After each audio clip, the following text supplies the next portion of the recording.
Hi, in this video, we're going to talk about the book of Genesis, just briefly. Um, so from a historical, cultural, religious point of view, just what is important to know about it. So Genesis, let's start with blue. The history and interpretations of the book of Genesis. The word Genesis itself, you're probably familiar with Genesis, the word, if you are in any way religious, even if you're not. It's pretty ubiquitous reference that people make. Also, this has a generic word, which just means the creation or generating of. It comes from the Greek word gig. No, it's kind of hard to type on this. Gignomai. And that's a verb. There's also a noun form of it, genesis, which is directly what this is. And it just means this word means to sort of be or become. So coming into being is what Genesis means. You might be asking yourself, well, this was originally written in Hebrew, and it was. So congratulations for you.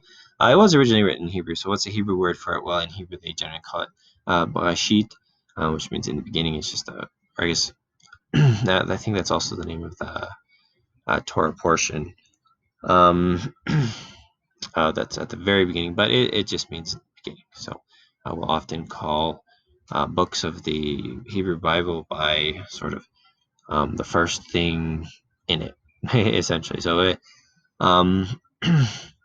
yeah, that's the book of Genesis, and it lays the foundation historically and chronologically, sort of, for the rest of the Bible.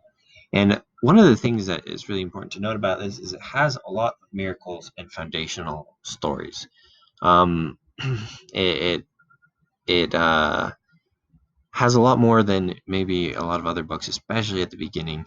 And obviously in Exodus we've got a lot of miracles, but a little ways down the Bible, you stop seeing in the Old Testament necessarily a lot of hand of God sorts of stuff, and you start seeing more sort of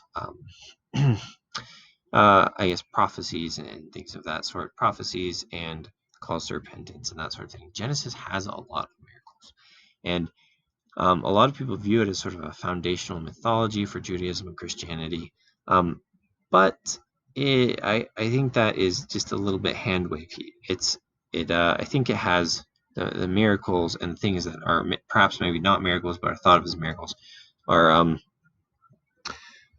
lot of times of very symbolic importance as well. So there's if that's what you mean by foundational mythology, I guess that's fine. But I'm not sure that's what is always meant.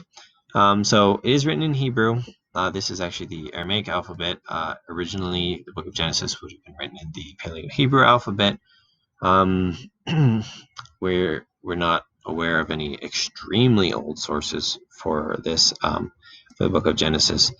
Not any sources that go back chronologically to when maybe Moses was alive or anything, but there are sources actually written in the Paleo-Hebrew alphabet, which is different from this. This is the Aramaic alphabet, and the Aramaic alphabet is what was written in later, although in the same language, also still in the Hebrew language, but in the Aramaic alphabet. So that's an important thing to remember. So just an interesting thing, the Hebrew alphabet writes the consonants here, and then when you need vowel information, you'll put it under or above, sort of almost as an afterthought. So we'll go over its structure really quickly.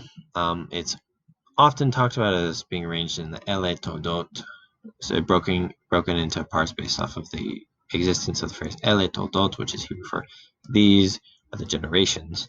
So essentially, it talks about the generations of all the things that led up to the rest of the Bible. So start with the generations of the heavens and the earth, and so very literal, almost figurative generations, and then later more literal generations in the way we use generation in the word English, which is like Bob had a son whose name was James or whatever like that. So talk about the sort of figurative generations of the earth and then the literal generations of people. And then it narrows its scope down to essentially the house of Israel. And I don't want to say Jewish people because that's more a question of when a lot of the tribes were sort of lost or taken away. That's when we get sort of like Judea and the Jewish people and the division of the tribes. This narrows its scope down to the house of Israel, and that will include all the tribes of Israel. And there are different versions. Some people will talk about a Yahwist version and an Elohim version. The idea is that some parts of these are sort of pages, I guess, and I'm a very good artist.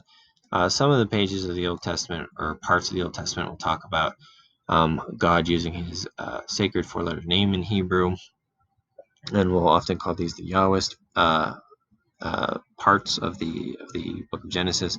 And some will use the word Elohim to refer to God. And so there is somewhat of a discussion on perhaps maybe there were different authors for these different portions, and that's interesting. I don't want to minimize that, but sort of a side note for our discussion today. So we have different versions. So the very beginning of the book of Genesis is the creation of man. So you've got the creation of Adam in a later Christian interpretation of it by God. And so this is probably the most famous artistic interpretation of the creation of man.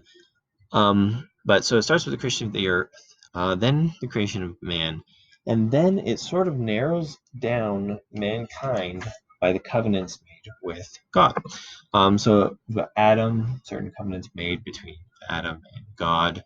So those are at the beginning, and then later God kills off a lot of Adam's progeny and narrows his covenant to be with Noah and gives Noah certain commandments. So Noah here is sacrificing something after the flood. You get the rainbow, and that's God's promise not to flood the earth again. And here's the presumably the wives of Noah and his sons. I guess there's one missing, so maybe those are just the wives of his sons. And these laws that were given to Noah's part of the covenant. These have actually survived. There are people who believe that as descendants of Noah, so they're not Jewish, they're just descendants of Noah. They believe that these are really the only moral laws that that constrain them, and so they try to obey these laws. And traditionally, in the Babylonian Talmud, we'll see these laws represented as: don't worship idols, don't blaspheme God, don't murder, don't practice sexual immorality, don't steal, don't eat the flesh from a living animal, and establish courts of justice to build upon these laws. And so these are sort of the idea behind this is these are the laws that from perhaps a certain Jewish perspective that Gentiles are supposed to obey. These are the laws that all of Noah's seed have to obey. And if you're part of Noah's seed but not part of a more specific scope, then these are basically the only ones. Some of these, I guess, from the text of the Bible itself, could be interpreted different ways. But those are that's the basis of what one interpretation of those laws are. So, for example, do not eat flesh from a living animal, I believe, is an interpretation of a verse in the Bible that literally says, don't eat blood. And so that it's interpreted as meaning don't eat a living animal. So there are, this is a thing that happened, apparently the Huns would eat the blood of horses, and that's how their army was able to move so fast, because they took their food with them. The horse would graze, replace the blood that they'd eaten the night before, and then they'd eat the blood. So it's not just an arbitrary commandment. That's an actual thing people have historically done. And then the next step in narrowing the scope is one of Noah's descendants, Abraham. So Abraham makes a covenant with God, and God promises to bless Abraham with seed that is particularly important in the history of the world, and also his wife was not able to conceive, so that it was also part of the blessings that she'd be able to conceive. And she had 2 wives. Hagar was able to conceive, but also his other wife. So the scope is narrow. There's a more specific covenant made with Abraham, and then with Jacob and his sons. This is Joseph, one of the sons of Jacob, and his brothers in Egypt. A more specific covenant was made with them, and so that is the sort of general outline of the book of Genesis. Is narrowing of scope of the covenant that God made. So God's made by the. If you look at the book of Genesis, it appears to show that God's made a covenant with all mankind, or with an ancestor of all mankind, but that not all mankind have had the same battery, essentially, of covenants made with them. And so that is the basics of the book of Genesis. Got some of the resources I used here. A lot from Wikipedia. As you can see, Wikipedia generally tends to like when people use their stuff, so I've taken them up on that. And yep.